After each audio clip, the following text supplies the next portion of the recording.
Trade and cargo vessels now dock in Subic Bay where warships used to. This former U.S. naval base was converted into a recreational and free trade zone after U.S. troops pulled out of the Philippines in the 1990s.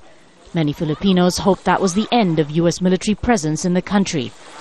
But U.S. forces were allowed to come back some 10 years ago under a special visiting forces agreement. Around 600 of them have been in the troubled southern Philippines region ever since. They're not allowed to engage in active combat.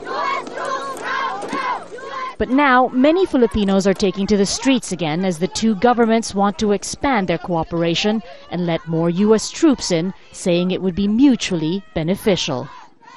And we think that's a whole bunch of lies. The presence of the U.S. troops in the Philippines adds to regional instability.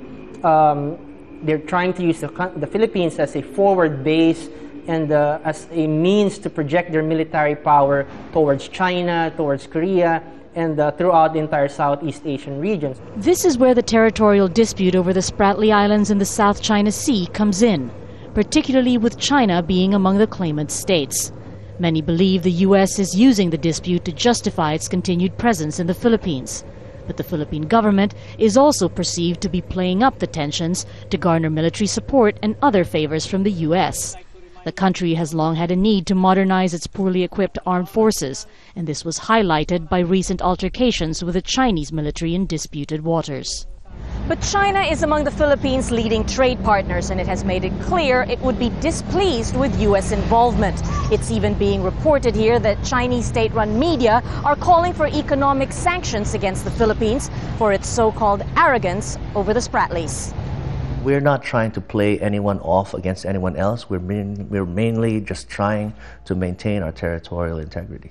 We continue to have robust and healthy economic ties with China, despite the tensions. The Philippine government will now have to decide how it moves forward as it considers national and regional interests. It wants to maintain its special relationship with the U.S. It also does not want to anger China, which could affect trade at ports like Subic Bay. But some say the country's continuing claim over the Spratly Islands will make that task very difficult. Margo Ortigas, Al Jazeera, Manila.